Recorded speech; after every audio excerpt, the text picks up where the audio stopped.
আসসালামু আলাইকুম। কেমন আছেন সবাই? জুম্মা মোবারক সবাইকে। এখন বসেছি মাগরিবের পরে ভিডিওতে ভয়েস দিতে, সেই সাথে আপনাদের সাথে একটু আমার নিত্যদিনের কাজকর্ম শেয়ার করছি। ভিডিওতে ভয়েস দেওয়া হয়ে যাওয়ার পরে আমি একটু বের হব ঘুরতে, যেহেতু শুক্রবার ছেলেরও পরীক্ষা শেষ। তাই আমি যদি বের নাও হতে চাই তারপরও আমাকে বের হতেই হবে, কারণ ছেলের বায়না। আর এই ব্যস্ততা করে কিন্তু আমরা কোথাও এখন বের হচ্ছি না।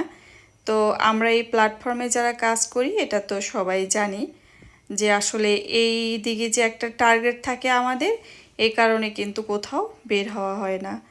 তো ভাবলাম ভিডিও আপলোড দিয়ে তারপরে বের হব। এসে না হয় আমার বন্ধুরা যারা আছে, যাদের ভিডিও দেখা হয়, মোবাইল অন করে রাখবো। তবে আমার একটা বিষয় খুবই সুবিধা হয় যারা একটু লং ভিডিও দেয়, কারণ তাদের ভিডিওগুলো অন করে রেখে আমি কিন্তু অনেক কাজ করতে পারি। তো এবার ভিডিও প্রসঙ্গে কিছু কথা বলি। এখানে বাজার থেকে 2 রকমের শাক নিয়ে আসা হয়েছে। তো এখানে ছিল পালং শাক আর সরিষা শাক। শাকগুলো দেখে আমার এত ভালো লাগছিল কি বলবো। তো আপনাদের সাথেও শেয়ার করছি, আর নিজেও উলটপালট করে দেখে নিয়েছি অনেকবার। এরকম তাজা ফ্রেশ শাক কার না ভালো লাগে, আর বিশেষ করে শাক ভাজি সবাই পছন্দ করে। যাই হোক, এরপরে যেদিন শাক ভিডিও করা হয়েছিল আর কি, যেদিনের, সেদিন প্রথমে আমি পালং শাক খেয়ে নিয়েছিলাম। আর এটা ছিল পরের দিনের ভিডিও, কারণ একদিন পরে দেখা গিয়েছে কি শাকটা একটু হলুদ হয়ে গিয়েছে কিছু কিছু পাতা, যেহেতু আমি শাকগুলো ফ্রিজে রাখি নাই, বাহিরে ছিল। তো রাতের বেলাতে ভাবলাম যে শাকের যে গোড়াগুলো আছে এগুলো একটা একটা করে ফেলে রাখি, যেহেতু সরিষা শাক খেতে খুব ইচ্ছে হয়েছে।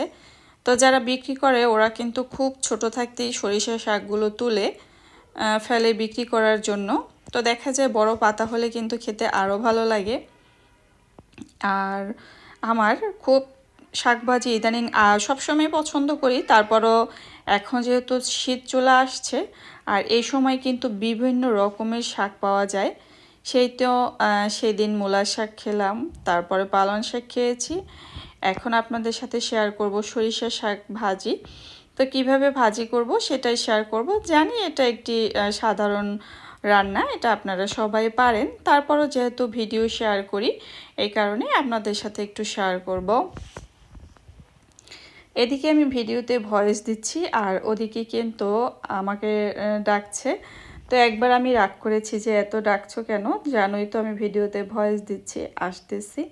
তো ছেলের খুব তাড়া, বের হবে, আজান দিয়ে দিয়েছে। তো আম্মু কখন বের হবা? তো এই তো আমি কিন্তু শাকগুলো রাতের বেলাতে বেছে রেখেছি, যার কারণে আমার খুব সহজ হয়েছে। তো পরের দিনে যখন রান্না করেছি তখন শাকগুলো কুচি করে কেটে নিয়েছি, আর সেই সাথে ছোট ছোট কিছু চিংড়ি মাছও নিয়েছি। রসুন কুচি একটু বেশি করে নিয়েছি, কাঁচামরিচ দিয়েছি, আর পেঁয়াজ তো দিবই। শাক যেহেতু ভাজি করব অবশ্যই সরিষার তেলেই ভাজি করব। আর এখানে আমি ভাজি করার মানে চিংড়ি মাছ দেওয়ার আগে একটু লবণ দিয়ে দিয়েছি, তাহলে দেখা যায় কি হাতে তেল ছিটকায় না। মানে লবণটা দিলে অনেকটা সুবিধা হয় আমার জন্য রান্না করতে। তো চিংড়ি মাছটা হালকা একটু তেলে নিয়ে এরপরে আমি রসুন পেঁয়াজ এগুলো দিয়ে দিব।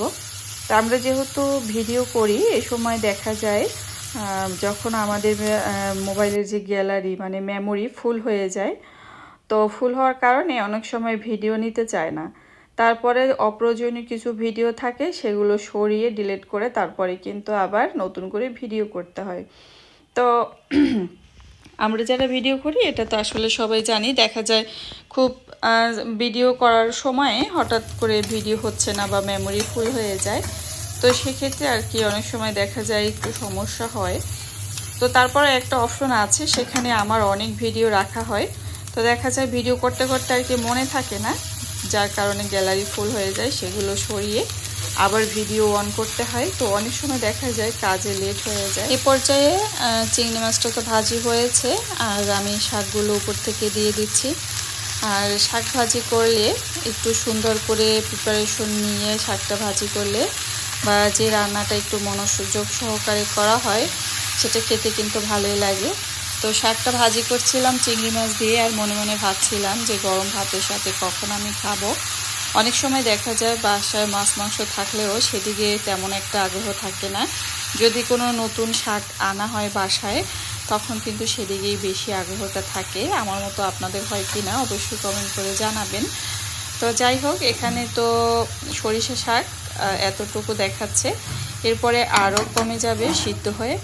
ছেলে তো খায় না, তারপরও তার প্লেটের পাশে একটু দেই আমি, যে খায় না ঠিক আছে তারপরে একটু দিয়ে দেই। জিসানের বাবা খাবে আর আমি, হয়ে যাবে আমাদের।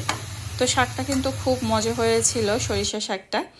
তো এই তো একদম ভাজি করার শেষ মুহূর্ত আপনাদের সাথে একটু শেয়ার করছি। দেখতেই পাচ্ছেন সিদ্ধ হয়ে কতটুকু হয়ে গিয়েছে। তো এখানে কিন্তু অনেকে আবার শুকনো মরিচ ব্যবহার করে, যে শুকনো মরিচ দিয়ে টেলে তারপরে খায়, সেটাও কিন্তু খুবই ভালো লাগে। তো আসলে আমি আবার সেই দিন যে শুকনো মরিচ শুকিয়েছিলাম সেগুলো সব গুঁড়ো করানো হয়েছে। আমার একটু মনে ছিল না, তাহলে কিছু শুকনো মরিচ সেখান থেকে রেখে দিতাম। তো যাই হোক, এখন আলাদা করে কিছু মরিচ আর কি আনতে হবে, যেহেতু দেখা যায় অনেক সময় ভর্তা খাওয়া হয়।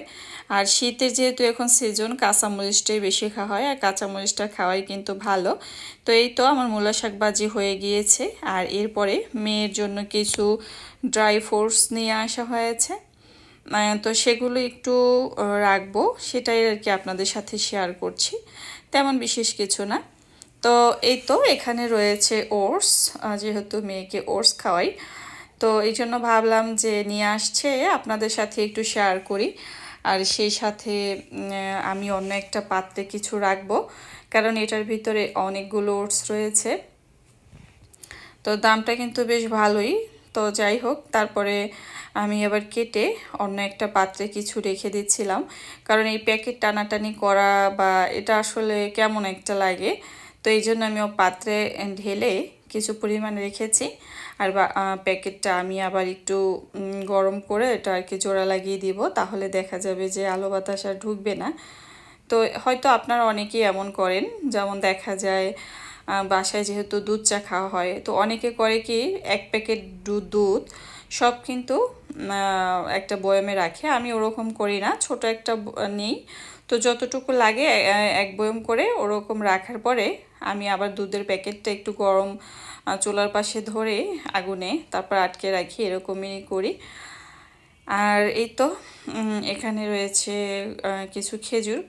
তো খেজুর কিন্তু মেয়ের খাবারে আসলে লাগে, আর তাছাড়া আমিও কিন্তু প্রতিদিন সকালে খেজুর খাই, কারণ খেজুর খেতে কিন্তু আমার ভীষণ ভালো লাগে। তো এই তো মেয়ের শুকনো খাবার দুইটা বক্সের ভিতরে ভরে আর কি এভাবে করে রেখে দিয়েছি। তো সেটুকু শেয়ার করলাম, প্রতিদিনের কাজকর্ম তো আপনাদের সাথে শেয়ার করি, যা যেমন ভালো লাগে ঠিক তেমনভাবেই করি, কারণ ভিডিও তো শেয়ার করতেই হবে, আর এটাই হচ্ছে আমাদের কাজ। এই তো ছিল আমার আজকের ভিডিও। তো সবাই ভালো থাকবেন, সে কামনে আজকের মতো এখানেই বিদায় নিচ্ছি। আল্লাহ হাফেজ, আসসালামু আলাইকুম।